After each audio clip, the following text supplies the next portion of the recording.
Halo para netizen-netizenku, selamat datang di channel Kacang ini. Oke, jadi di depan kita ini ada part, yaitu piringan cakram buat ini apa namanya, si CBR Old gua atau velgnya Sonic. Tapi kan gua velg Sonicnya pakai punya CBR Old, ya dimana PNP-nya itu dia sama kayak NSR. Walaupun sama NSR pun juga beda sebenarnya, harus nyesuaiin namanya bracketnya. Sama GTR juga PNP, cuman lubang-lubangnya doang PNP. Ukurannya mah tetap aja beda gitu. Dan ini tuh produk lokal ya guys ya. Dimana produk ini dari Fast Motor Racing, Jalan Kebun Jeruk 3083, dan ini nomor WA-nya. Dan ini gue beli hampir dengan harga yang buat NSR ini 1.250.000. Sedangkan kalau misalnya kalian beli buat Ninja itu 1.350.000. Dan kalau misalnya pakai velgnya Daichi Alloy atau pakai disc brake, atau bukan disc brake, iya sih disc brake-nya, pakai punya tromolnya piringan cakram atau tromolnya yang jari-jari yang gede punya Ninja, itu harganya gue kurang tahu, cuman dia ngeluarin 3 produk. Yang gue sayangkan dari merek ini itu, jadi nih sebelumnya packagingnya dapat ini di dalam ya. Ini kita langsung buka aja, dapat apa aja sih. Nah, ini dapat stiker dari Fast Motor, ini produk lokal Indonesia.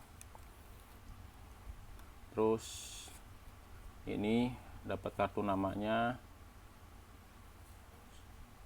sama ini, sama yang terakhir stikernya FM Racing gitu guys. Ini bentar ya, agak gelap. FM Racing, terbang. Jadi kita dapat packagingnya di surat cinta dari FS Motor ini, FM Motor FR ini, alah apa sih ini, FM Racing ini, dapat packagingnya gitu, bonusnya. Dan ini kita langsung unboxing aja isinya. Jadi gue sembari cerita ya, kenapa gue kecewa sama produk ini. Pertama, bukan karena dari kualitasnya ya, kualitasnya bagus-bagus aja, cuman yang gue bingung ini kan local pride ya, kenapa dia nggak bikin harganya itu murah, kenapa dia bikin harganya tuh kayak kompetitor lainnya.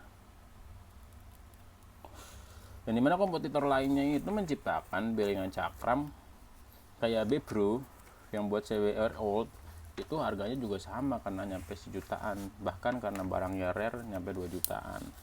Nah ini tuh dia kan produk lokal, kenapa dia nggak menciptakan yang namanya harganya tuh lebih murah aja gitu, biar lebih kena ke semua kalangan, ke semua user motor, atau ke semua orang yang punya CBR Old. Karena yang memiliki CBR Old ini tuh agak banyak, pertama. Kedua, orang yang punya CBR Old itu bukan orang-orang yang mampu, bisa dibilang ya, jujur-jujuran aja, nggak kayak punya Ninja. Orang Ninja tuh bisa rela-relaan, jor-joran beli part-part yang gila-gilaan karena dia emang spesial motor yang dimana 2 tak ya kan. Notabene 2 tak itu orang-orang yang udah mantep lah untuk membeli motor boros, dan pastinya dia hobi kalau di 2 tak. Dan ini gue minta, dapat gue si baut-bautnya, gue dikasih baut ori, asik, thank you ya. Tapi gue nggak tahu ini bakalan bagus apa enggak, tapi seharusnya bagus sih. Ini bautnya nih, ada baut bintang di dalam nih, thank you ya Fast Motor. Dan ini tuh tulisannya floating, bukan semi floating. Dan gue jujur pernah megang yang floating itu di disc brake bekas kayak punyanya Brembo, atau yang bekas Moto3 gitu-gitulah, dan itu bentuknya ngicrik-ngicrik. Nah ini tuh anehnya nggak ngicrik-ngicrik alias semi floating, cuman ininya itu menandakan bahwa ini sepertinya memang floating. Nah di sini bisa dilihat masih bentuknya tuh, kalau semi floating kan biasanya roda doang, roda di press gitu ya. Nah kalau ini tuh ada ring di press, ada ring di press, jadi ini tuh bisa gerak nih. Nah, apakah yang namanya floating tuh seperti ini pas masih baru? Nanti dia kalau misalnya kita gunain atau kita sering pakai, dia bakalan ngecerik sendiri. Nah, itu gua nggak tahu tuh. Nah, kalau misalnya kalian udah ada yang pernah pakai, apakah pertama kali beli langsung ngecerik kayak punya Brembo? Bisa aja tulis di kolom komentar. Cuman untuk saat ini gua nganggap atau mengklaimnya ini tuh bukan floating, melainkan semi floating. Dan ukurannya ini sekitar 3,5 mm, jadi cukup besar ya buat disc brake, karena gue ngincer biar bisa pakai 4 pistonnya Nissin. Cuman karena berhubung ada yang jual Brembo murah waktu itu, gue jadinya pakai Brembo ya guys ya. Dan overall ini kualitasnya bagus. Gue nggak tahu nih menggunakan besi biasa atau baja atau gimana, cuman yang gue rasain ini tuh aluminium. Gue kenapa beli gold, karena lebih shiny aja biar kelihatan kalau disc brake ini disc brake mahal dan lebih terpampang. Dan ininya gue nggak tahu nih baja apa stainless apa gimana, cuman ini jauh lebih ringan daripada yang originalnya punya si CBR Old atau si NSR SP.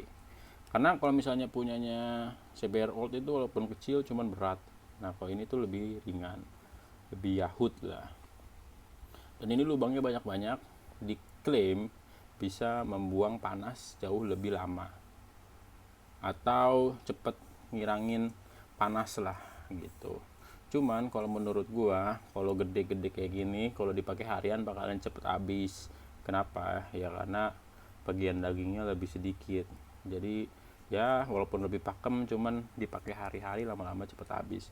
Dan kenapa FM motor tuh kenapa nggak jual harganya 800 ribuan aja untuk disc brake kayak gini gitu? Mungkin biar lebih enak lagi gitu sama yang customernya sih ya. Kalau bisa sih, kalau nggak bisa juga nggak apa-apa, ini tetap gue beli tanpa disponsorin ya guys ya. Dan ini tuh sayangnya udah baret nih, padahal gue cuma taruh di tas tapi udah pada baret. Jadi ini aluminium biasa, ini bukan aluminium tipe 6 atau apa, pada gompal-gompal gitu loh. Padahal senggol-senggol kalipernya doang, kaliper yang ditaruh barengan bersama tas gua gitu. Jadi guys, tapi overall sih bagus. Untuk harga 1.200.000 kalau bisa dikurangin lah 900. Dan thank you bonusnya kok atas permintaan bautnya. Ini bautnya bagus, thank you. Ini kita langsung pasang aja di Sonic gue juga udah kelar di repaint. Nanti kita ke Modifika, kita langsung let's go, dan kita langsung minta pasangin ini ke kedai motor untuk nge-PNP-in si yang namanya kalipernya yang punya Brembo di Sonic gua nantinya. Oke, jadi gitu aja video kali ini, nge-reviewnya hanya sebuah disc brake aja.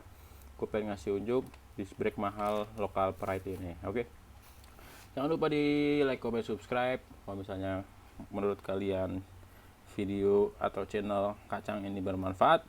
Dan Kru Dwi Hidayat pamit, sampai jumpa di next episode. Bye bye.